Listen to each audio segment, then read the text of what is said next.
Welcome to the Recruitment Rollercoaster podcast. My name is Hisham Azuz, and today I am joined by James Dean, who is the head of the ISP team within Hamilton Barnes. Nailed that.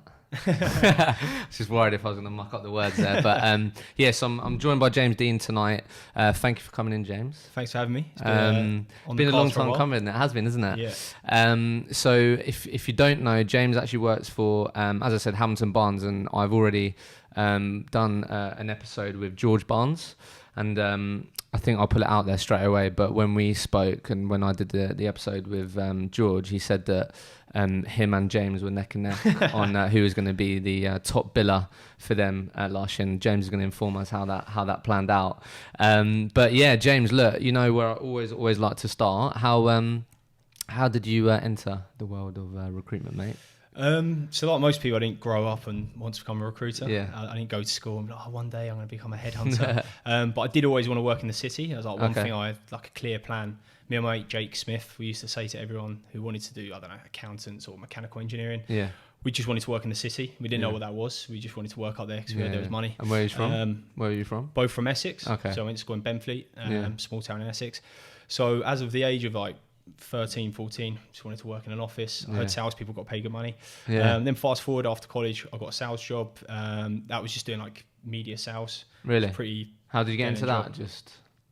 So one of my mates, Jack, he got a job there. Oh, okay. And it was 21 grand a year. And it was local. So I was thinking, that's loads of money. So I got the job there. I did that for a bit. I had a few other jobs like call centre and worked at McDonald's for a stint as well. Mate, I had an interview at McDonald's. I didn't get the job. Did you not? No. I loved it, to be fair, because we hired like just all your 6 mates of my best mates. Yeah. Really? So on one shift, it would just be all of us. One of my mates got in there first and he just recruited all of us. Really? Shame they didn't do a referral for cleaned up. So no, yeah, I worked at this media place and me and my mate Jack, it was a bit of a laugh and like I didn't like it from the start. I was there a couple of months, but even like the top salesmen were just like very unmotivating, very uninspiring. I had this image of salespeople being really cool and they weren't that at all.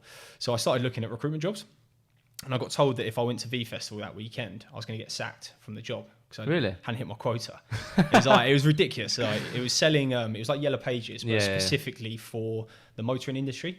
I used to call them up and try and do this big sales pitch, like all posh and prim and proper. And apparently, I was just too salesy. I was too articulate. I was just like all the guys that were doing well was really like slouching their chair. Oh, you're right, mate. Yeah, got this job. Got this job in recruitment mode. Got this media space for you. So anyway, no, I wanted to leave. I didn't really like it. So I was told if I didn't go back in on the Friday, that's it. I could kiss my job goodbye. Yeah. So started looking at other jobs. There was a guy that I know, Lee Clark, his name is. He's a few years older than me. He's one of my sister's mates. Good friend of like all of his family. He's got a brother my age as well. And he worked in recruitment and he was quite successful. Sounds like the dream. So I didn't actually speak to him about it. Did you not? Asked people. You just knew, They said he worked in recruitment. I thought he was a bit of a baller at the time. Really? And I looked up to him. He's quite a cool guy. Oh, fair enough. Hope he doesn't listen to this. So then, I just applied like mad. Started applying for recruitment jobs. Really? Went back from my lunch break.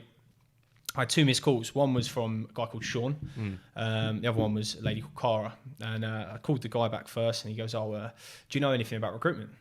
Like, nothing. So know you can earn loads of money. And he was a rec to rec. And he was like, so this is what it is from start to finish. Told me everything. So okay, great. And he was going to get me loads of job opportunities. He was getting me loads of interviews.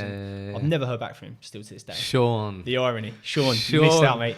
Sean, mate, you missed out on the juicy little fee there. Yeah, and then I called Cara back. And her name's Cara Hart. Yeah. She was the internal recruiter for a company called Jam Recruitment at the time. Okay. And she called me back. I called her back from the missed call and, she missed your call. She goes, what do you know about recruitment? Oh, here we go. What do I know about recruitment? What do I not know? Cheers, Sean. See, that's how Sean helped you out, mate. Yeah. So it gets even better, the story. So I went in for the interview, did this big panel interview with Jam.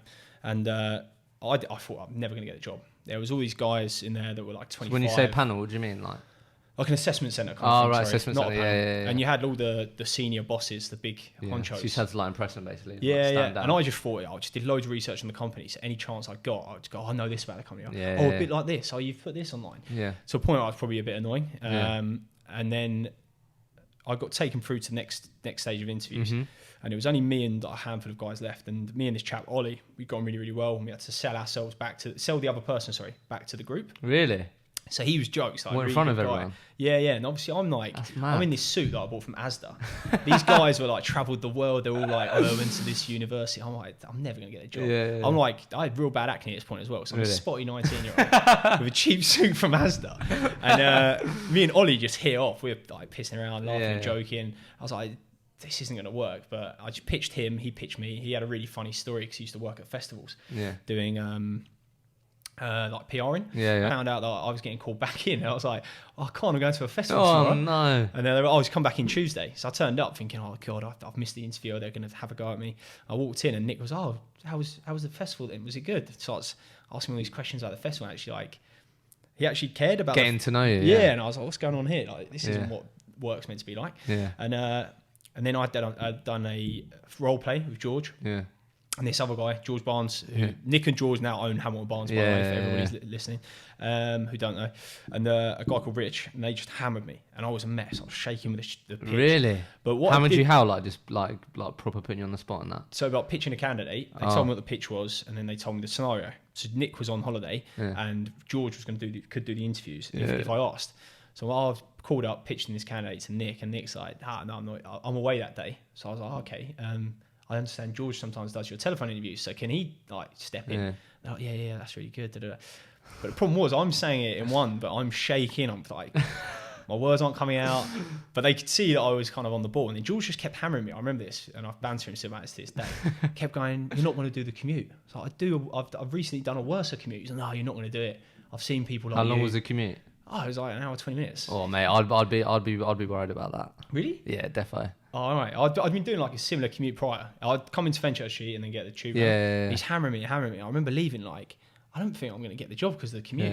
And then they gave me a trial day. It was full on. Oh my God. No. You still haven't got the job. Oh, at this point, I still haven't got the job. And then I joined, and I remember going in like bricking it because this guy George was giving me a hard time. And then literally from day one, I just fell in love with it. Like mental. Like Really? there's no looking back. Like That's mad. I worked at Jam for a year and a half. Just slightly over. There was like a few things, business changes. Nick left, and that was a big thing for me when Nick left. I didn't really want to be there anymore. Well, we'll go into that. So basically, no, it's fine. So mate, that is a very interesting story. I love the fact how many obviously familiar names there are in there now, considering in your recent role, right? Yeah. So I guess. So yeah, just to frame it up then, so you spent a year and a half at Jam, and then after that, you now work in the role that you do now, which is Hamilton Barnes. No. So when I left Jam, there was loads of politics. I left there, and then I joined a company called Console Partners. Okay. I don't know if you know that. No. Great company. Real eye opener for me that there was people doing the market that I was recruiting for, and I was okay at Jam. I didn't do a deal for my first year, but then in the next part, we're going to talk about that. I started doing okay, and then I left. So I was like, damn it. Yeah. But I didn't really have much choice in the matter. I didn't want to be there anymore. Yeah. Joined Console Partners, and they're an amazing business. To be fair, they recently sold to like an American company. They're a really cool company, but I saw a few people there. Like there's a guy called Coxie, there's a guy Ryan Adams. Okay. I don't know if you know Ryan. He now owns a company called Signify. Okay. They were billing like... Oh yeah, I know. I've seen that come across them recently. Yeah. So on LinkedIn they've just grown to like 30 people. Yeah. But like Ryan, another guy, Sean Schwartz, they were bidding like obscene figures, like £500,000 a year. There was guys doing more than that as well. And there was like not one or two people, like 5, 6, 7 people doing those kind of figures. Yeah. I didn't do that well. The problem was I joined. I thought I was really good at recruitment, and I'd only ever built like 180k or something like that. Yeah. Better than my 24k in year one, mate. Yeah. Well, but you built zero in 12 months. So oh, mate, you built zero in 12 months. So it's 0 in 12 months, and then I was there for 2.5 years, not 1.5 years, and then the next year and a half I did 180k. Okay, I didn't do a single deal. Oh, mate, we're going to talk about that. and then the problem was, right, so I walked out one day and I was about 4 months into Console. Yeah. It was going okay. It was quite hard for me because I wasn't as good as what I pitched myself into them as. Yeah. So there was a high bar, and they're all really very strong billers. So I think the problem was from day one, I'd set myself up to fail a little bit, if I'm honest. And then I come out one day, I walked down into the reception, and Nick and George are standing there in the same building. What are you guys doing here? Because I knew they were setting up Hamilton Barnes at this point. We've got an office on the second floor. Shit. Because I knew I was going to be joining them eventually one day. Yeah, because you really got along with them. Yeah, and I really liked working for the guys. So I thought, as soon as they set up, I'd go with them. Yeah. I'm like, how am I going to do this? So then the next few months, I'm like, I don't want to go there. I need to finish this. I need to I don't want to be a failure here kind of thing. Yeah. And then they proposed the opportunity to work for them. So I literally handed my notice in straight away. And then for the first 6 months at Hamilton Barnes, I'd cross all the guys in the lift. Oh, mate. It was awkward for That me. is dreadful. Like, but I used to think, oh my God, they must hate me. But in reality, like, I probably don't really give a shit. That's the funniest thing about it. But genuinely, mate, I'd be dreading to go in the office. Like, mate. I'd go in early just so I wouldn't bump into them. You've been on an absolute journey. Yeah. And then, so when you joined Hamilton Barnes, then you've obviously been there for... Been there for, what's 4 years and 7 months. Yeah, so that's a long year will stint. be 5 years. And you build more than zero. Just about. yeah, I've done a little bit more than zero. No, mate, that is super interesting. So let's backtrack a bit. Yeah. So I definitely want to talk about the Jam experience, like just one or two things around that, and then we can dive into like Hamilton Barnes and these things, right? Yep. So I guess Jam recruitment then, like, how did you not bill in those first 12 months? Like, how did that happen? Like, you must have obviously come close quite a few times. Like, what went on in those first 12 months, and then how the hell did you get through that? So initially, I didn't really... Because you said you loved recruitment, didn't you? Yeah, And you still loved it at that point? In the first couple of days, like, I'd work a job for George, and I'd get a candidate. Every candidate, I'd be like, I've got this guy. Yeah. He's the one. He's going to get a job. Yeah. I'd come in the office every day. I'd get in the office for like 7, half 7. Yeah. I'd leave the office at like 8 p.m. every day. Really? And I just didn't feel like I wasn't necessarily doing anything wrong, if that makes sense. Yeah, I just thought, oh, it's going to happen. And if I look back then, at what I did then, I don't even know how I ever did do deals. Like, I'm very process orientated, or I'm sure we'll talk about now. Yeah. But George was like very process driven. But back then, it was just a free for all. And I don't actually know how we ever did do deals or placements. But yeah, then I think I was really bought into Nick, like incredibly. So I think I always wanted to do well by him. So I knew that he vouched for me a few times. So you really put. So I guess in those 12 months, you really put in the work ethic. So like that, you really didn't get unnoticed, even though you weren't. Well, guys would come in the office and be like, more senior guys that were doing better than me. And I'd just be like, I feel bad for you that you're not doing deals. Like, you're working so hard. So did anyone point out, James, you're doing this really wrong or whatever? Like, the problem was initially. So we used to do ownership of candidates. Okay. And ownership of candidates. Yeah, so like if George had a job, I'd work the job for George and then send candidates to it. Yeah. You never really know a job when it's not your job. Yeah. They're always going to have a competitive edge. And me and George were competing. He wouldn't have got anything for it if I'd placed his jobs. So he'd be going out getting jobs, and then if I placed it, he would lose the full fee. It wouldn't be in his interest. So, yeah, that's a bit weird. So naturally, he used to place all of them. None of my candidates used to get the job. But I was just a busy idiot, like just running around like headless chicken all the time, doing like 3 hours down the phone, but like nothing, like no real substance behind it all. And then Nick sat down with me and was like, let's start doing BD. He taught me how to do BD, and then was like started to pick up a few clients here and there. But I was always picking up clients in the ISP space. So and was this in the first 12 months? Or was this after? Yeah, I'd say like 9 to 10 months. Yeah. I remember my first placement was a split with, it was one of George's clients. It was a guy called Yusuf Ali. Yeah. If you're listening, Yusuf. Ledge. Yeah. Shout out to Yusuf. I remember I got out of the car with my mum. My mum picked me up from the station. Buzzing, I'm like shaking, trying to close him. I'm like, I've got this little pitch in my head. I'm like, I'm finally going to do it. And he was like, yeah, I'm going to take the job. I was like, I didn't even have to say anything. Like, really? It was just like a really easy placement. Push back a little bit. I've got it all worked out. I've got my script on my arm. And then that wasn't even in the patch, but yeah, towards like the 9 to 10 months period, that was when I started doing my own stuff. And then picked up Sky straight away as a customer. Did our first deal at Sky. You start to build confidence. Yeah, and then what got you through that? Because like so many people to quit. Like it took me like 3. Mate, I was just so deluded that I was going to be super successful. Really? I genuinely would like. Why was you deluded? How? I don't know. I'd say to my mates, for example, there'd be a holiday incentive. I haven't billed at all.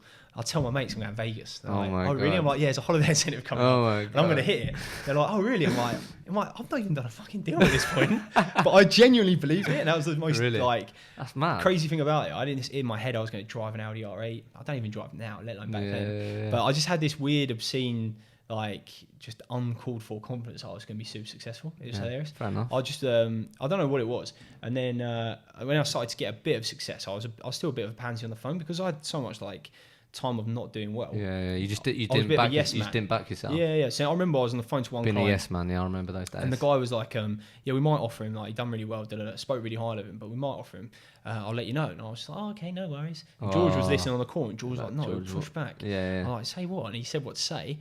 I was like, oh, okay, so why are we not going to offer him? I said a few things, and the guy just goes, yeah, okay, yeah, we'll offer him. I'm like, holy shit, like, George isn't lying.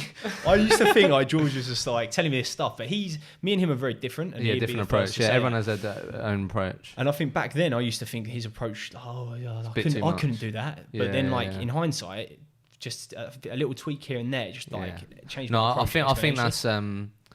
I had my own. I think that is something that you really get better at. It's actually like backing yourself, asking the right questions, listening, and then pushing it back, and not being a yes man. I think I remember my old director telling me that like you can't be a yes man. Like an actual proper recruitment consultant isn't a yes man. Yeah, do you know what I mean? And when you challenge people, clients or candidates, I think they respect you a lot more, but they also as well they appreciate it because if you're willing to kind of challenge them, then you're not just a yes man. It's more important than just go, no worries. So then the last thing on Jam then, because there'll be a lot of people listening that might be, I don't know, hopefully they haven't billed for like 12 months, but like they probably wouldn't still be at the company.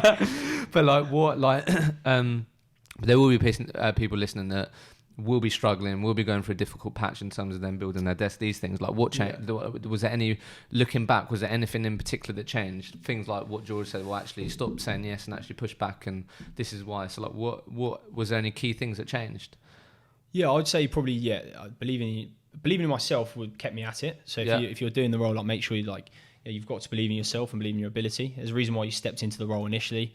So just keep at that. Keep believing in yourself. Yeah. As soon as you don't back yourself and actually believe that you should be speaking to that person, you should be speaking to that client or whatever, then like you've lost. Yeah, exactly. And just like building on that 100%, like just believe in your ability. Like I say it all the time in the office, and the guys find it funny. If I have a good day for business development, I'm just like, I fucking love this job. They're like laughing at me. I'm like, I love this job, like jokingly, but also as well, it's not a joke. Like I enjoy it and I get a buzz out of it. If you don't enjoy it, then there's no point being there, and you should look at something. I think that's good advice. Like actually, like if you had some success or like it's been really difficult and you're like, you know what, even when I have success, I'm not enjoying it as much. Be honest with yourself. Yeah, definitely. I think as well, like a turning point for me is just not to be a yes man, like 100%. That would be the biggest takeaway for me, is just to be consultative, challenge people. Don't be afraid to like let your voice be heard a little bit as well. Whether that's internally, I think that's just genuinely in life, generally in life, sorry. But I think from a recruitment perspective, like just stop being a yes man. Just stop being a yes man, believe in yourself, and just enjoy it. I think it's hard because it's a very unforgiving job if you're not doing well. There's a lot of emotion involved in it, and there's a lot of pressure depending on the business you work for. So it's hard to stick at it. But if you really do want to do it, and it's a career you're really passionate about, like yourself, like you stuck at it for years until a year until you started to kind of reap the rewards. And just stick at it. And if you believe in yourself, there generally is light at the end of the tunnel. Like okay, mate. Let's dive into Hamilton Barnes then. But well, actually, just quickly. Like how. So when obviously you were surrounded by all these like big billers and stuff, right? So you built obviously like 180k, and then you went to this place. Obviously by that point you wasn't a yes man. You was able to sell yourself, so you obviously oversold yourself. If console partners are listening, I've billed about 250 standard. So like how? Because I can imagine, I never went through this, but I definitely felt it. So I was in an agency of like 8 people, and like even though like the 2 people that sat next to me who were the top billers, I did just like naturally feel a bit like intimidated by them at the start. And so like I can imagine going into an environment where like you went through that whole journey of like not having success. I'm sure obviously you had more confidence, you back yourself more. Then going into an environment where like people were billing like 500k and more, and you're like, fucking hell. Like how did you deal? Like, do you know what I mean? That must have been, because I'm sure a lot of people listening may actually go through that, because like how obviously you left, but like how was that? Like that must have been difficult. I think the thing is, just to kind of take it back a step as well, because George had left Jam by this point. I stepped up, and he was like a mentor for you. Yeah, I was like a senior person, so I thought I was like top dog. Yeah, top dog at Jam for the team that I was doing, and I was like 21 or 22 at the time. I was like managing a few people or leading a few people, managers to lose term. So when I turned up, I was like, it was a wake up call straight away, because I thought the billings that I had done back to reality. Yeah, but I think as well, I really enjoyed it. I didn't want to be around people that were like average billers. I wanted to be in a business like I come in and I genuinely thought again, inspired I was by the people around you. 100%. And as well, like console is a bit, it's very like if you're like mid-20s and you're like going out partying, it's perfect. But they make you feel really welcome. Like it's come a long way, I think, now, but back then, like that's how you felt. They love partying and stuff, and but that's positive. I was 22, so like 21, 22, so that was awesome for me. So I'd come into the business, you know. I thought I was the best, best recruiter around. I thought that I was very niche in the industry I did, and they just done double niche on what I did, and were billing like £500,000 a year. So it was just mind-boggling. But I kind of embraced it. I enjoyed it, but they also made you feel very welcome. Oh, fair enough. I thought they wouldn't have. That's like first night out, you're going out like. It's quite embarrassing because before I even started, I went to the Christmas do. So when I started when I started properly in January, there's pictures of me like they put on my desk. I passed out at Christmas do. I hadn't even started yet. Oh mate, that is rookie, mate. I know, you can't go to Christmas do then just look like an absolute idiot, and then before you even started. Yeah. So when I walked in, I was like, no, I'm back in trouble here. And they're not ones that you forget. Like they're really good guys, like really good banter there. But like even like some of the top guys, so there's a few chaps in particular that really stood out. So the guy Nick Miller, Dan Cox and Andy Mannion, they're like top billers, like serious billers, and they would pull me to one side and sit down with me and like, how you getting on? And it's not even no Love interest in them for me that's to fair do enough. The reason I was intrigued was actually I thought you were going to tell me the opposite, so I absolutely love the fact that that was actually the case. That's really interesting. So they had humility, right? Like Dan Cox, for example, was just like, to a degree. There's only so much humility I think a recruiter can have. But Coxie, for example, was just like, he was a nut sales guy. Like, I assume he's similar now. He's like a director now. But he was mental. Like, he'd be on the phone and people would just be like cracking up because like he was just like sick on the phone. And then he'd just grab me after him. I heard you like this call. Do you need some help? And he just helped me. I'm like, what the fuck's going on here? Like, you did get that at Jam, but you didn't get that when there was £500,000 bidders because there weren't that kind of people. Because you're thinking from your perspective, like, why would he give me his time? And like, I straight away, like the pressure's on, like when you come in that role, I felt the pressure straight away. I think that's a big thing going to people that are like senior or deem themselves as senior. That's one thing to just consider when you're moving. Like if you're going to make a rod for your own back if you kind of oversell yourself to a degree. But then also as well, just be aware of the kind of pressures of a senior person that comes in. That's true. They probably didn't think I was under pressure. Console probably didn't think that. But from day one I did. I was like, I need to be... I remember I did 35k in a month. I did 60k for the year, but it took me about 9 months to do that. And I did it in 2 months. Oh, wow. And they're like, oh yeah, you're finally doing it. And I was like, no, you guys are like doing like 100 a month. You kept comparing yourself this is to nothing. Them. Like, yeah. That's the. But I think that's good because it then set me up when I got to Hamilton Barnes. Year 1, I built X amount. I was I think obviously what it made you realise is actually what Hangman. Like I thought this was like really successful, but actually like there's a whole other level. That to be fair, I think, mate, that's really cool. And I guess again, like you don't know what's possible until it's like around you, do you? Like, no, definitely I think if the top billers in my old place, it was more like like 300, 400k, maybe a bit less. And if I was to then go to London at that point, and then there's like 600, 700k, £1 million billers, but like what? Like, and then it's like all of a sudden that's real and it's achievable. Yeah, exactly. So quick one then before we go into Hamilton Barnes and your journey there is like. So quick insight into what did you see any common habits in these people that you're like, oh my god, they're like big billers, because like 500k is no joke. One of the things I noticed is they all had big accounts. That was big accounts. Nice. And that was one thing I've driven a lot more when I moved to Hamilton Barnes. That's interesting. They had some big household names. Everyone had at least one household name as their client. That like they really like made a lot of cash out. Like one or two of the guys had like just one big account, and that was what they did. Really, they just got everything possible at that account, and that engraved some positive things onto me. That's I think advice. It's interesting. Like if you were to look at say one of the guys like Coxie I mentioned earlier, like he's a workhorse. Like he'll come in and be like. From 9 till 6 when they leave, he will not be off the phone. He'll be holding the phone the whole day, just smashing it. But then like Andy Mannion, one of the other chaps, he's very like quiet and reserved. I don't know if he still is now. Everyone has their own little. It's mad, isn't it? And that's different. What I always thought. Like you just need to smash the phones. And like when I was at Jam, I think I'm definitely not like that now. But I learned a lot from being there because you saw a complete contrast. Yeah. And they'll be competing for the top spot, but then like. One of them's hammering the phone all the time, and Manuel probably would be on the phone, but he's not that kind of persona in the office. He might be now, I don't know. That's really interesting. Okay, so then finally got reunited with Nick and George. So what high was you? A lady called Natasha and Antonio, they were working part-time, so like 2 days a week. Antonio was doing his uni placement there. So I was the first permanent employee. Really? And then Antonio started like 2 weeks after me. And how many of you there now? 20, I'm going to say. We did a headcount the other day. We hired like 13 people in the last year. Mate, that's mad. So you've been on an interesting journey there then? Yeah. It's gone, even like the last say 9 months, it's just boomed. Like, we're like a real business now. It's interesting. Okay, well, let's talk a bit. Let's sort of uncover a bit that journey. So, like, by this point, obviously, you went through that really difficult first 12 months. Then, obviously, you gained more confidence, backed yourself, learned a lot there, build more. Went into this new environment, was like, oh my god, there's a whole nother level to this game.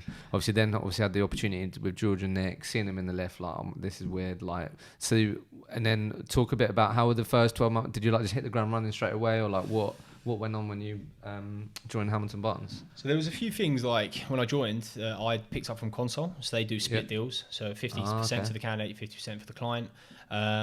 So I bought that in straight away because I knew I wasn't gonna have any clients. So this would be a good idea, and it's something the business still does now.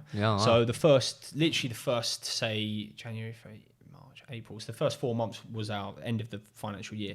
So I was like, as long as I do like a deal a month, I'll be happy with that because I'm covering my seat. But I'm focused on building something bigger. I want to. So I'd get home. I'd work Monday to Friday, 8 till 7 or whatever on my stuff. Then I'd get home, take my laptop home to resource all of George's jobs. Smashing LinkedIn, doing mail shots. Because I was thinking, like, I need to do deals. I don't have any clients. I don't want Nick and George, because I knew they took a big punt on hiring me at this point. So you don't want to take that for granted. No, exactly. And I just didn't want to let them down. So I just made sure I resourced, like, every night I'd get home. So the first few months, I did a placement in my first month. And it was literally like last working day of January, and I was in the office. I was on the phone to this guy for like an hour trying to close it. He accepted. We went to the pub and had a bit of a nutty night, to be fair. But it was and then I was just set up. I was like, I'm just going to keep doing splits with George, and then I'm going to start building up my own business. And this went on for probably the first year and a half of being there. I just resource his jobs. If I didn't have enough on, I'd just go home and resource his jobs. So at this point you was building out your own niche within their business? Yeah. So I'd done the internet service provider stuff before, so I was brought in. So George does more enterprise, which is like vendor resellers, and like big end users. I do internet service providers. So that no one was doing this in business? No. Okay. So at the time it was like Nick, George, and obviously me, and then the other guys were just resourcing. So, but didn't you have clients by this point? That obviously, or could you not speak to them? Not really, no. Because when I worked at Console, I did Europe. I'd never done Europe before, but I did Europe for the year. But prior to that, I did the UK. So I had a few relationships. But there wasn't many. Tapped up, but I was never like in with anyone good enough to then come in and really smash it. That's interesting. Well, let's definitely talk a bit about that then, because probably one of the most common questions I get to ask people is about building a new desk or business development, these things, because that's going to be key to you having success in that new division, right? So let's talk a bit about that. So you've learned at Console that, okay, if I can get a big account, then that could hopefully set me up to obviously be in a really good place. And then you're also building out a new team within this business. So how did you go about that then? All right, so right down to basics. So like mapping out, there's directories for the industry we're recruiting. So doing loads out the of market research, mapping them out. And then it's a bit of a mixed bag. So a mix between LinkedIn, direct messaging managers as candidates and then flipping them. But then also as well doing like mail. So when you said that, sorry, you'd engage with candidates and say, are you looking for a job? So I try and aim for management roles. So if I pulled a network manager role, but that's a BD opportunity for me. So I'd get the job on as a network manager role, that makes sense. And then resource it, but then every candidate I work with are potential clients. I tried to do that like as much as possible. But within like 3 months of being there, I picked up a couple of bigger clients. How'd you do that? Just through what you just said?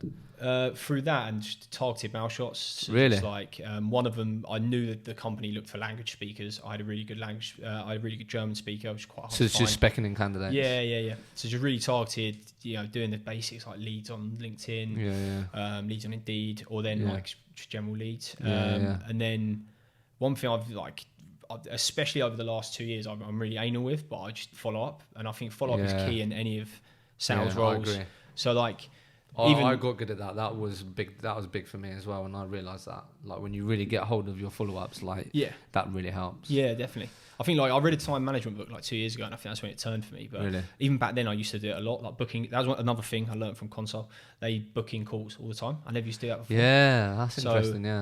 I'm giving away all my secrets. But no, I'd have a call with a client and I'd follow up. I'd book in the call, follow up, and then that way as well. I always look at it as minimum input, maximum output. So what's the point of dialing someone 25 times when you can say I'll call you at 4 and then call them back? So I went from like, I don't know, I'd make 10 contacts, 5 of them would be callbacks, and then if I did that every week within the next 3 to 4 months, I've then got my BD calls mapped out for me. Okay. So when you say follow up, do you mean as in like if you didn't get a hold of them, then okay, you're following up, or as in like when you've spoken to them, like okay, let's speak again in a month's time or whatever? So again, it comes back to what we spoke about early on. It's like just not being a yes man. So when someone says I'm not looking now, just asking the questions. Okay, so when are you looking? What is your so don't just take that first no. And then if you're okay, so if you was what I'm looking. going to do is I'll put a call in your diary for 6 weeks from now. If you're not looking now, let's have a general catch up. If you're not looking, we'll just push it back another 6 weeks. And you'd be surprised how many people just go, okay, no worries.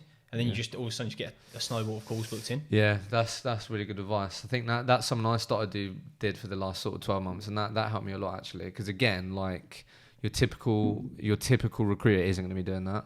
And then it's about, okay, well, actually, when you do call in 6 weeks, it's about being front of mind, isn't it? So, like, hopefully, by the time maybe they are looking, which is 6, 12 months, whatever, and not 12 months, 12 weeks, whatever, then they should hopefully be thinking of James rather than the guy that caught him on the lucky period or whatever. Do you know what I mean? And you always get that, like, just had this role signed off 2 weeks ago, sorry, and you've just missed out when you've just called someone. Whereas if you've got a call booked in with them, you'd like to think they're going to come back to you. So like I do a lot of that, and I think as well the biggest thing of that, and this is like goes without saying, but actually follow up. So like I used to do it all the time. I'd book in loads of calls. Oh, I'm so busy, and then I'd miss a couple of the calls, and then next minute you're trying to call them back, and you just look like a bit of a knob. So again, it's your reputation, isn't it? Like people are going to be like, oh, you know what? Even though that conversation might have been like 60 seconds, like James called me when he was going to say he's going to call me. It's like the standard that you're setting. That actually, if James tells me he's going to work on this job or whatever, then like, do you know what I mean? It's setting that standard. It's just a trust thing. Like you just set the tone from the start. If you're 10 minutes, 15 minutes, half an hour later every time you call them. Okay, mate.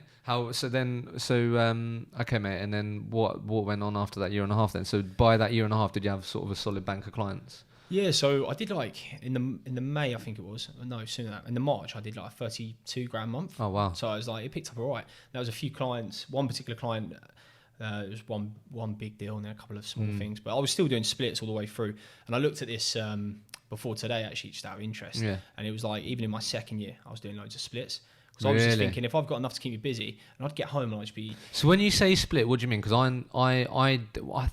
we did have splits. So basically, a split would be if it was my client and my colleague got me the candidate, it'd be 50-50. Yeah. So like, we used to do that actually, So George had loads of jobs. I didn't have as many. So I'd go home, look at his jobs, look what hasn't got anyone on final interview, and then I'll just go through LinkedIn and just hammer LinkedIn or do a mail shot on the database or then resource his jobs.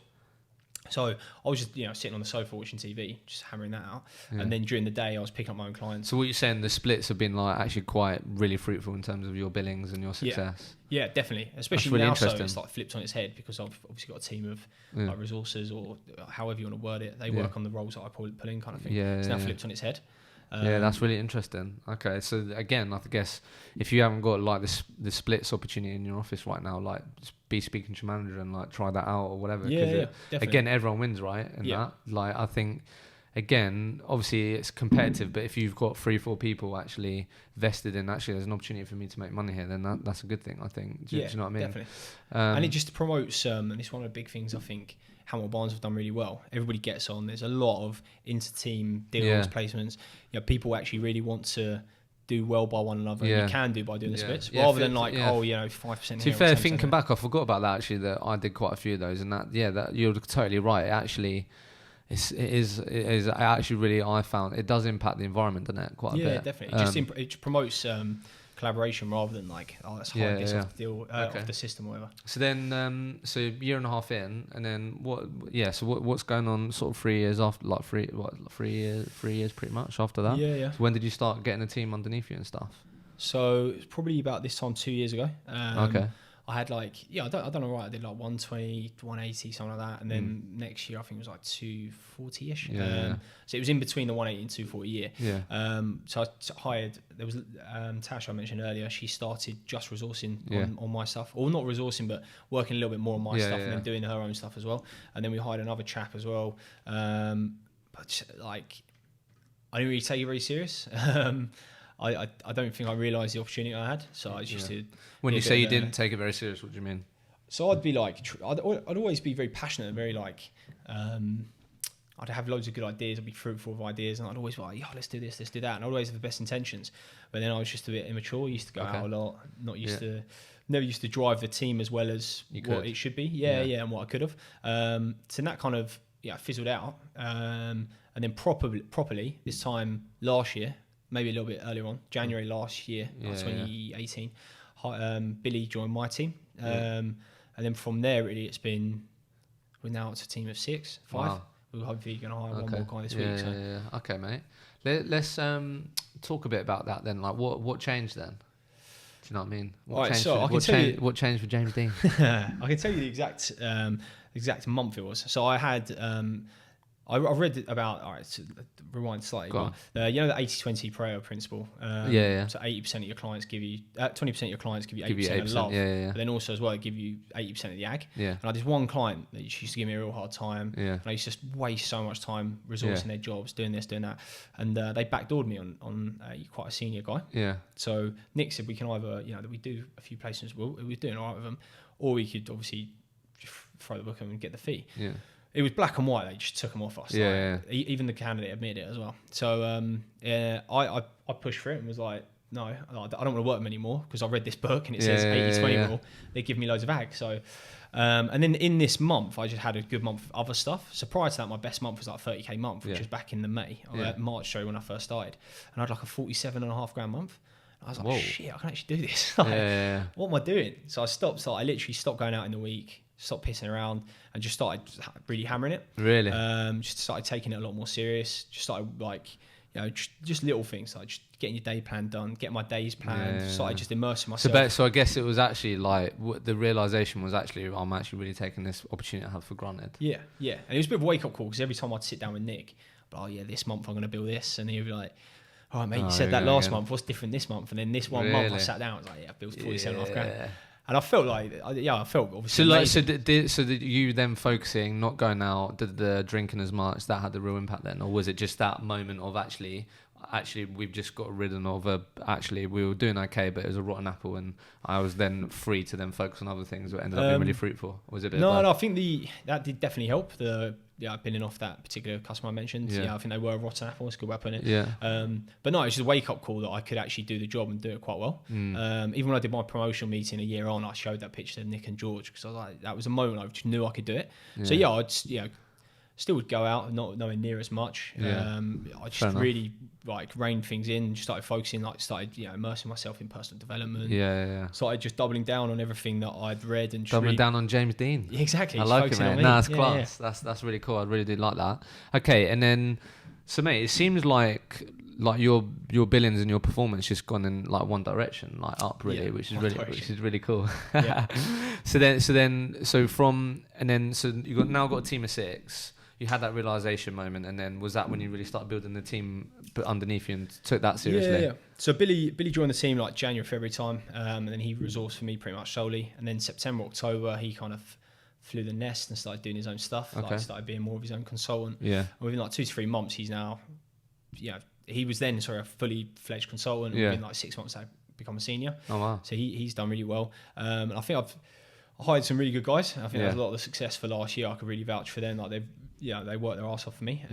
So Jack joined in October. He was like my protege. So I did training with Andy Serto. I did that training, the strategic coach. I come back in, I'm like, Jack, we do this, and he loved it. He was like, oh, what did you learn in training today? What did you learn? And love that. Yeah, it just went from there really. And then we hired a chap called Charlie who was doing database. Just a bit of like database cleansing kind of thing. And then all right, quick one. Sorry to bite in, but quick one.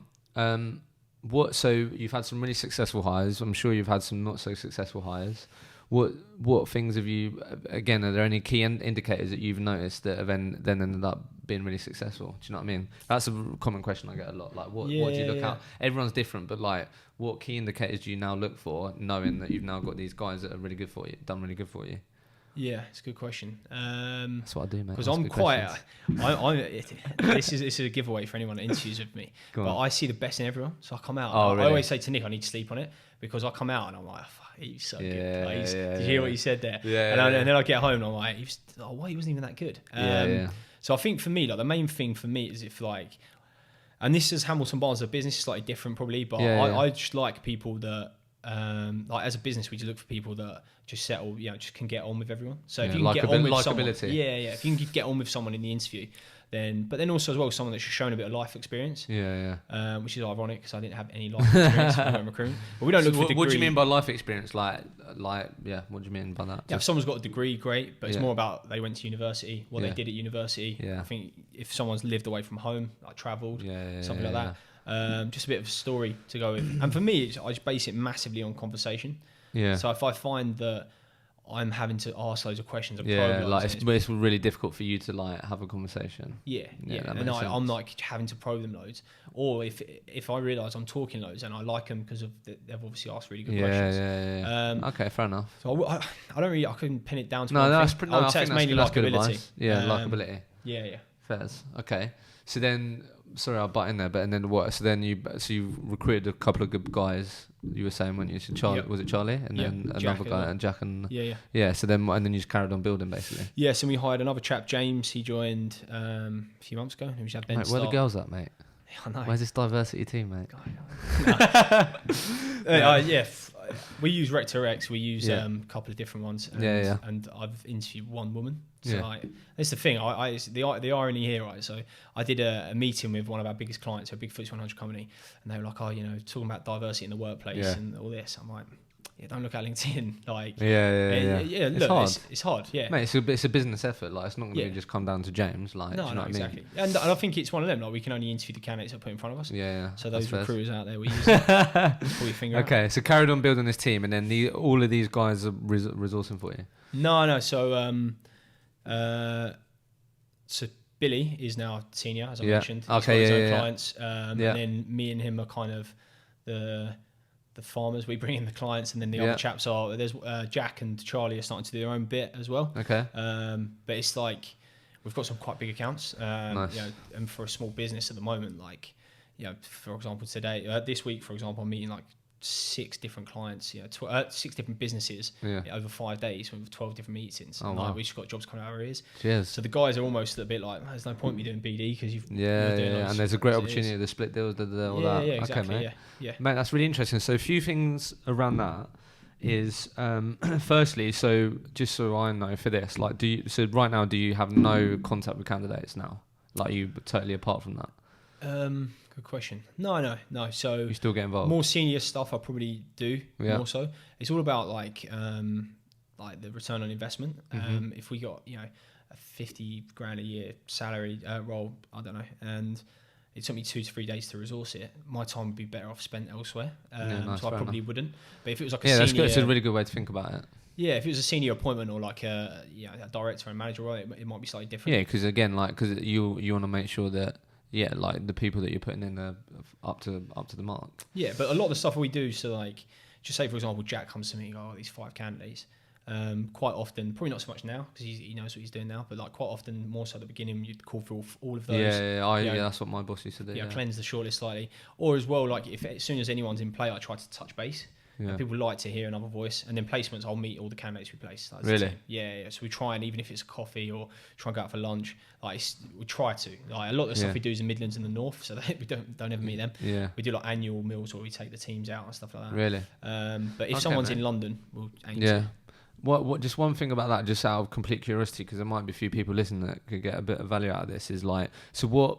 I'm sure you got better at that process in terms of like Jack finds a candidate and then you decide if it hits the mark or not. Yep. But how have you streamlined that process? Do you know what I mean? Because I'm sure there was some learnings and challenges and failures with that. Like, have you just got a really clean process now where it's like okay, only speak to me when you've done this with these candidates or whatever. Do you know what I mean? So one thing I found, like especially previously when I used to manage was a loose term, but I used to just sit there and be like, do this, do this, do that, do this, and I'd be telling them what to do all day. Every time they get a candidate, I'd stop what I'm doing, I'd talk to them, and it was just very counterproductive. And then after the training that Andy done, one of the big things he said about was like just kind of front loading your time. So I'll sit down with the guys, I'll do half an hour, maybe an hour in the morning. I have 3 hour slots, so I have 9 till 10, 11 till 12, and then 5 till 6, which is free. The guys can book in whatever they want. It could be a 5-minute sit down, it could be half an hour. It's first come, first serve. There's always 3 hours that your team can sit down with James. Their manager. So often it's like a 5-minute scrum we'll do, but then if they're getting a new role on or they need to requalify a list, or when somebody new starts, first thing they want to do is, I've got this guy, can I tell you about him? So we just sit down in points, because the thing is with that as well, they get my undivided attention. If they're doing it, if they grab me on the hop and I'm in the middle of this, like they don't get the attention they probably want. So we just do it in small chunks, and then that way it's in between stages. They can ask each other questions and they can interact between themselves, but they don't need to keep pestering me about it, because they know they're going to get that 15 minutes later. Mate, that's really good advice. Okay, and then I guess what I wanted to sort of dive into a bit is so yeah, as I said, like, I mean, through everything that you're speaking about, to ensure that your billings keep going up, like that must have been really challenging, right? In terms of there's more people involved and all that. And so yeah, let's just let everyone know, like, so like what did you finish on then? Did you just 325. And that was more than George, yeah? Yeah, it was, Oh mate, okay. So basically, all I wanted to ask, why I asked that was, clearly it's gone in one direction. I think, again, thinking of the questions that I get asked is, I've had quite a few times, Hisham, I'm at the sort of 150, 180k mark, I want to break the 200k mark, blah, blah, blah, all that. So like, and I'm sure there might be a few things in this, but like, how have you continued for it to keep going in that direction? And like, do you know what I mean? Has there been some key things where it's like, wow, that should take me to the next level, whatever? One of them clearly being that account that you ended up stop working with. But like, what sort of helped you get, do you know what I mean? What were the key things that helped you get to that point? So one of the big things I did was equally that I binned off that account. A lot of the work that I was doing placements with was one or two customers. So I just doubled down on that, and I just really, really rinsed that. And like, one of the big things I'm pretty good at. So you expanded an account. One of the big things I'm good at is getting the most out of an account. So like last year, I think 5 of the top 10 customers of Hamilton Barnes were my customers. Oh wow. The top 2 are my customers. So it's like, I don't just like one thing that I know a lot of recruiters like the chase, and they like getting like doing the placement onto the next one. Whereas I would like do the first placement. That's where the fun begins. You know, who else can I help you with? Who else can support you with? I was going to say that was my next question before you move on. Like, what's like your go-to advice on expanding accounts? All right, so you place with Bob. Bob has been looking desperately for 6 months. You do a really good job. Take him out for beers or go out for dinner or go out for lunch, and just say to him, look, I'm really wanting to grow out the team. It's one of the things that I've done really well. I've involved all my customers in my journey. Really? So even like with the top biller thing with George, customers text me like, you are. Yeah, I love that. But I involved them in it. So I would say to him, look, I'm really keen to hire more people in the business. I really want to grow. Because one thing clients don't want to do, they don't want to tell you about their peers, because you're going to stop working their stuff. Yeah. They don't want you to not prioritize their stuff. So you just say to them, look, for my growth, my progression, I'm growing out the team. I'll be really keen to start supporting X business in other areas. Yeah. Who looks after this? And then they'll tell you the name. Do you mind if I say me and you know each other? Yeah, of course you can. And then you just get to go with it. Don't ask for permission, but just like assume they're going to give it to you. So don't say, can you ask this person this? Just say, I'm going to do this. Is that right? Yeah. I think that's a big thing. Like, just, mate, that's really good insight. That, and I think that ties into something that I want to pick up on your point of view on. But it's like you're just being really personal there, aren't you? And actually, I really like that. But yeah, go on. Sorry. Yeah, and I guess like that was one of the other things I was going to say. I used to be like, the whole of, I don't know if you use the term stick it on someone. No. Yeah. Go on, stick it on him. So I used to get like, from when I went from being a yes man to I was just aggy. So I'd be like, client would mess me around. But what the fuck are you doing? I just want to tear up with everyone. A candidate would mess me around. I'd just get really angry with them. And then I actually learned how to be a bit more assertive and just being a bit more like consultative. And I think that made a massive difference. Nice. So like being willing to kind of lose the deal and being willing to miss out on a placement for the long-term gain. Yeah, nice. That was a massive thing. So rather than like just getting aggy with everyone trying to push a deal in. Take the long term mindset on it, because actually this account could go from a 50k account to 150k account. We get it now where like customers say, I've already got 4 final interviews. Like, do you really think we need to put the 5th in like that? You know what? Like, don't worry. And they're like, what? I didn't expect you to say that. I thought you were going to try and ram it down my throat or whatever. Just be a bit more human with it. I think that's a massive thing. Okay, mate. That's really good advice. Okay. And meet everyone. Meet everyone. Like, I do so many meetings. Like, I'd say I spend probably an average like half a day a week in the office. Like, really? I go out on a lot of meetings. I come in meeting what people in that business. Yeah. So meet clients. Like, anytime I speak to someone, if like one of the clients do a lot of work with, about a 20-minute walk. So I'm like, first point of contact. Oh, nice to meet you. This way. Oh, actually, let me pop down. I'll grab a quick coffee. Like, oh, okay. Really? What time can you do tomorrow? And then just go and meet them. Like, I do that so much, and that's one of the big things I think anyway.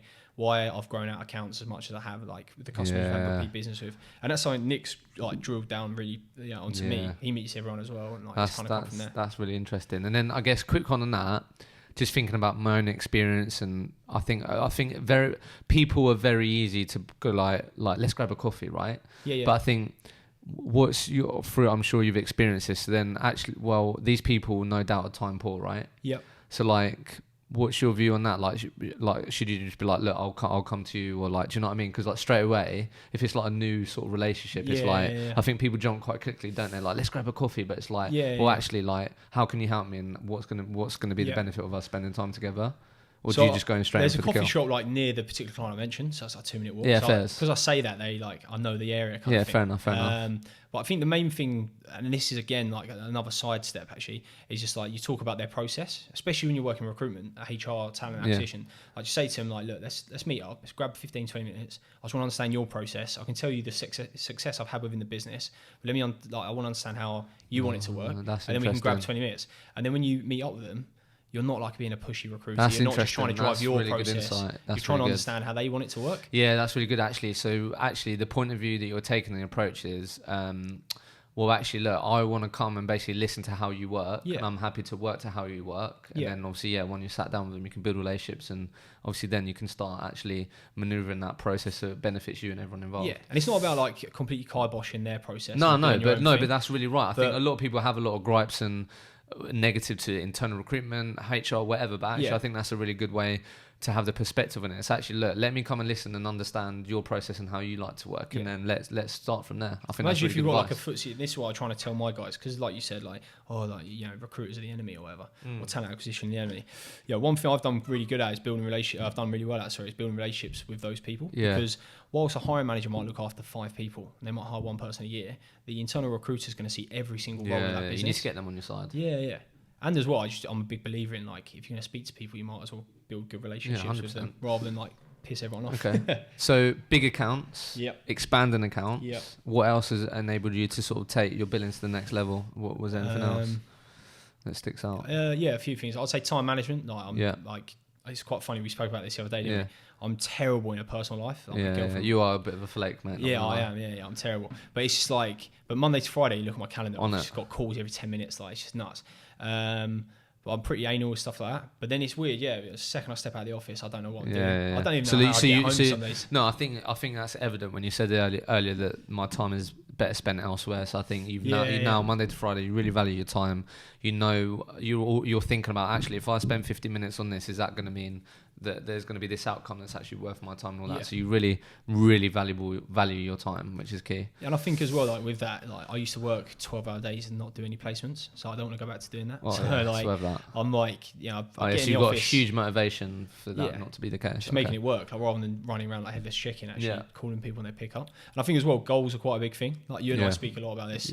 Like mindset, I think is huge. That was my next thing. It's a hard job, like like I said earlier, it's very unforgiving not to do well in.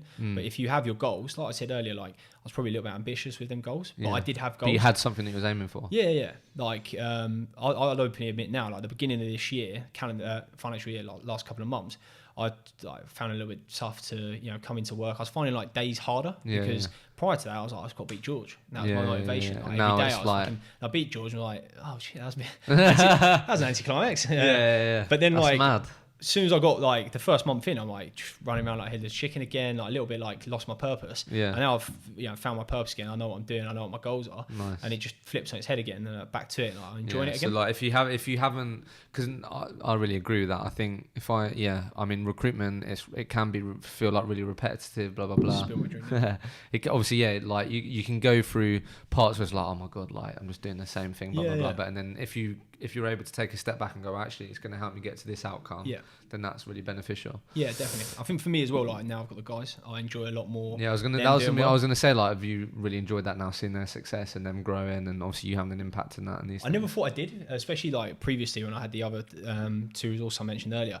I just like, as long as I was doing all right, I didn't really mind. Whereas now it's like, this year if I didn't build nowhere near as much as I did, but the team really smashed it, I think I'd be happier. It's a weird one. Like mad. Billy, for example, like when I first started working with him, me and him would like clash on a few things here and there, but that was I was very like pushy and like micromanaged. And then like now he's like hopefully about to buy his first house, stuff like this. I'm like a proud father. Like he brings in a new client or does a placement, his first new client. That's so cool. I love it. It's weird. Never thought it'd be a thing. So that's wicked. And then so definitely what I wanted to get your view on, just because of the things that we spoke about and stuff, and I know it's definitely important to both of us. Like, so you mentioned mindset there, like. Two things. One, like when did that become more important?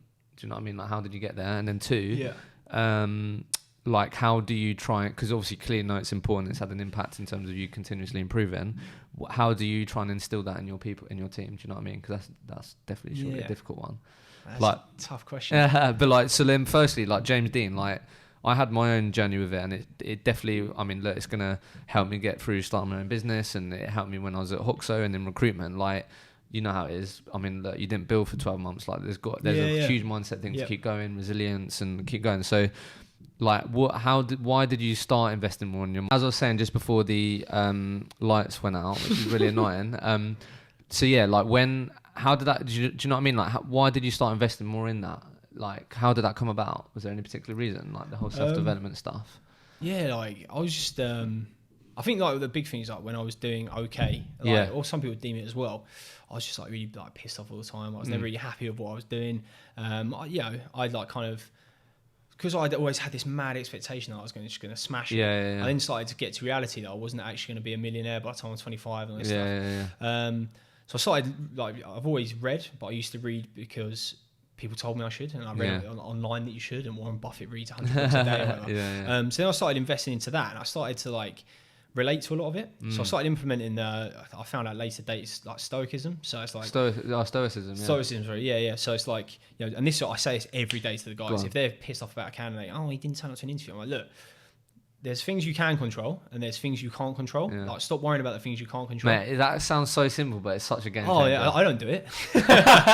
No, but I used to sit there and I'd be like, I'd have a candidate drop out for an interview, I'd lose my shit, I'd throw my mouse, I'd storm out the office, I'd go for a strop, and I'd come back 10 minutes later and I'd be like, and it ruined my whole day, ruined my week. I remember this one guy, it was a 15 grand deal and a 15 grand fee, and he dropped out. It was Friday, he dropped out, he meant to start on the Monday. It just hit me like a ton of bricks. It took me about a month to get over it. And then I think it's roughly around about the same time I started to reading stuff, but just coincidental, I think. But then I started reading all these things about like you're in control of your own destiny. And I read the Tony Robbins, like Waking Giant Within. Yeah, that's a banger. It's just like, it was a big book to start reading. But I actually started, that was one of the first few books I read when I started reading again. Yeah, generally, no bullshit. Yeah, mate, honestly, I think that's enough for me. And I think a lot of people get a lot of value out of that. I've spoke about it before.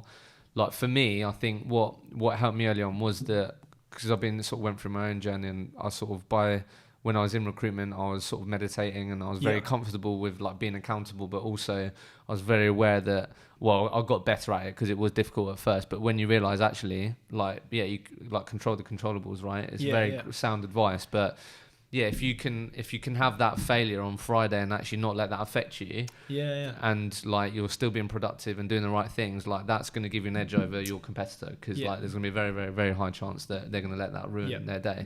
And the thing is, well, if I'm like leading a group of guys, I've got a team of 5, nearly 6 people, and I have a candidate or a client withdraw a job offer or something, and I start getting all stroppy and acting like a bit of a teenager, I can't then manage them and lead them. That doesn't set the standard. No, exactly. So just focus forget about what you can't control. Well, maybe not forget about it, but really double down on what you can control. Yeah, I really like that. And I think that ties into being accountable as well, doesn't it? It's like, okay, so I can't. Well, parts of that I could control. Like, what did I miss? Yeah. What can I learn from that? And start asking those questions is really sound advice, isn't it? Yeah, definitely. Like that, mate. And then the last thing then, like for me, I'm thinking if I was growing a team, like I know it's important and you know it is. Like, how do you try? Like, obviously you say that every day, but like, how do you try and instill that in your guys? Do you do like? Do you know what I mean? I try to lead by example. Yeah, so that's fair. Try not to wear my emotions on my sleeve. Yeah. Try to just be calm and collected. And then when they throw a strop, and they do. They're sales guys. They're going to get shoppy about stuff. Just try and relate back to it. And just be like, look, are we in control of this? Can we control this? Are you going to let it ruin your day? And then just try and snap them back to what we're actually doing, the task in hand. Fair enough. Or the classic one, they just throw their toys at the pram. But have you spoken to the candidate yet? No, but he's not going to go. Like, call him. And then Charlie, for example, is quite a funny story. Like, very, very short version. No, he's like, this guy's not going to go. And he's very relaxed, Charlie. So he's like, he's not going to go to the interview. I was like, what? Okay. He's like, yeah, he just told me he's not going to go. I was like, have you said anything? He's like, no, he just said he wasn't going to go. So I call him back up and just find out why, and have a conversation with him. I hate that when your manager guys call him back. So annoying when you miss I was that type. Oh, no. And so he called me back. Look, I'm not that kind of guy where I think like I'll hammer everyone, but if I think there's a need to challenge someone, I'll challenge them. The only time I'll probably ever get annoyed is if I genuinely think it's the most amazing opportunity and someone's not going to go forward with it. I genuinely like, what are you doing? Like, I'm clueless. But anyway, Charlie called this candidate back, gets off the phone, comes back. Yeah, he's going. Like, why didn't he want to go? He's like, he's had something to do with this. It was something trivial. He went in, he got the job. It was his first placement. Like, see? And it's good when you have these examples, and it makes it a lot easier, because then otherwise I'm always talking about my success stories. I did this, I did that. But when you actually can tell them to do something, it works, then that's the best way. All right. Two last things, mate, before we wrap up. It's gone quite quick, isn't it? Yeah. Two last things. I'm talking about myself. So last thing, because you spoke quite a lot about it, but definitely there'll be people listening that might be new to management, they might be in it, they might be thinking about it, these things. Like, obviously, just straight to the point, like, what are some, because you mentioned earlier about those 3 hours that you have. Is there anything else in that management piece that people could really benefit from if they're currently building and managing a team whilst still billing, which is obviously extremely difficult, and you've managed to keep your billings and improve your billings, but what are the things around the management piece that are sort of worth talking about? I'd do a little plug for Andy. I'd get involved with a third party trainer, someone like Andy Stitzo. Like, that literally changed my entire approach. It was just having like a bit of a manual to go to and having that. But I'd say the main thing is just front load the time you spend with people. So if you're going to spend time with them, spend time with them. Don't like do it while you're on your phone or doing something else. Ask, don't tell. It's one of the things that Andy teaches. So like, when they ask for answers, don't tell them the answer. They know the answer. So ask them. So what do you think? Get out of them, So what would you do in this instance? What have you done previously? And then try and get that. It's quite funny because now Billy will be like, I know what you're going to say, and I don't know the answer. So can you just tell me? I want your expert advice. I know you do know the answer. And as well, just allow people to take the risk and like maybe not do it perfectly. So just let them crack on and maybe make mistakes. And then longer term, they're going to be a lot, less reliant on you, clingy to you, reliable on you. Nice, mate. Okay, and then the last thing I wanted to speak about, it might be one more question I want to ask you, but obviously you, like, if I look at sort of your LinkedIn and stuff, like, you've got a huge network. And like, I know obviously we spoke about it, and I've tried to encourage you and stuff, but like, sort of do more content online and stuff like that. Like, what's your whole view on that? Because obviously it sounds like you went through obviously smashing the phones. Then you saw this other guy that was billing loads that wasn't smashing the phones. And then now it seems like you've sort of got your own approach. But obviously, like, what's been your journey on that, and like how has that evolved for you from a sort of creating content for yourself, personal branding stuff? Because I feel like you sort of get that. And definitely. I think I used to believe in LinkedIn because of the whole passive candidate thing. I'm not saying I don't anymore, but I mean, that was why I hit it so hard. I used to message people because I'd always get candidates that no one else had in the office and everything else. And that what, you just hit LinkedIn hard? Like, I message everyone. I've got like 30,000 connections. I've maxed out, and most of them are relevant. There's a few irrelevant people. And how did you grow that? Literally, like, manually connecting with these people? I obviously use a few tools back in the day. Fair enough. Not allowed anymore, but fair enough. But mainly I was up to about 25,000 before I even started using the tools and stuff. I'd put up a search, go home and add, like, max out how many people I could add, message them, add them. When they come back to me, I'd add them, message them back or reply. And are you messaging these people going straight in for the kill? straight up? No, it's As quite... in, like, let's have a coffee. No, not that full on. No, I'd literally just be like, look, you know, you're not this colloquial, you know, your skills look quite good for a role I'm recruiting on. Yeah. It'd be good to connect. If you're not looking, then no worries, good to connect for the future. Yeah. And then if they come back, then when they accept, I'd send them a message. I'll be quite guilty here, be like a standard template. But like, yeah, thanks for connecting. But it'd always be a role specific to them. So okay, so you'd always tell them about a job straight up. Yeah, pretty much. It's quite ironic because now I definitely wouldn't do that at all. That's mad. That's what I mean. And I think I got a lot of success out of it. Like one year, I think like 50% of my billings was from LinkedIn. Fair. So I was a massive advocate. That's fair enough. But then now, like since we've been talking, I haven't been doing nowhere near as much content as I should. But there's a few weeks where I hit it hard. I was going back from holiday, so I slowed down a bit. But before the holiday, I was doing like 2 videos a week. Yeah. And the great thing is I've got a big connection. So I'm getting like 25,000 views That's already. what I mean. I'm getting a lot of engagement. And I should do such with like first placement, which I can directly say that was from that post. That's wicked. A guy commented on the post. Yeah. We started chatting, and there's a couple of others who got an interview. So yeah. I think it's a big thing. I think like for me, I'm very much about, like I said earlier, minimum input, maximum output. So if I can reach out to X amount of people, you're never gonna be able to do that on the phone or those amount of meetings in one day. Yeah. And I love being behind the camera. I actually, when we first started talking about it, I was like, oh shit, I'm gonna have to do videos soon. And I never did. And then the first day I did it, I'm like walking to the office, looking around like everyone's feeling I'm a bit of a plonker. And then a couple of days later, I'm like, I'm doing a video. I'm actually loving it. It's weird. That's good. I mean, look, I'm really open with like the first video I did was like I was like so stiff and like it was grim. And it took about 30 times to do it. But like anything, you just get better at it and you build confidence in these things. I think just to add on what you said, I think if I watch your videos and my perception, and this is what I'm finding as well with a lot of people, is like what you do well is like be James, if you get what I mean. So like you've sort of done that through sharing people like what your plans are and like, look, this is why I want to build more of a relationship with you. I'm building a team, for my progression. And people probably do a lot of that. They be personal in the meetings on the phone, but then they're not personal online. That's where everyone's missing a trick. So if I think the things that do the best on LinkedIn from myself and these things, like for example, me putting a post out starting my own business, like that gets loads of traction because people respect that and it's really personal. And then likewise your videos, like I think you sort of just be James, if you get what I mean. And like I think anyone listening that wants to start, like that is generally my best advice with this. Always like just actually people connect with a person, people connect with James, so give them James. Does that make sense? And it's easier said than done, but that's the secret to it. Like, well, I think like I over complicated massively. Like we've been talking about it for months, and then I started doing it, and I come back from a meeting, and in the meeting the client spoke about X. Can't remember what it was. I was about like an inspirational leader. And I did a video on it. Me and Jack was walking back from the meeting, just like a video of myself walking through Moorgate. And people started DMing me about it, started messaging me. I was like, beforehand, you don't really necessarily think people aren't going to listen. You don't think they're going to listen that much. You know? And one guy, Malcolm, I've known him for years. He's like comments on everything, like, keep up the good work, keep up the content. And like beforehand, you didn't think anyone would ever comment on it. It's mad, isn't it? It is mad. Yeah, definitely. But mate, that's that. I love the fact that you're getting some wins off it, and I think keep it up, mate.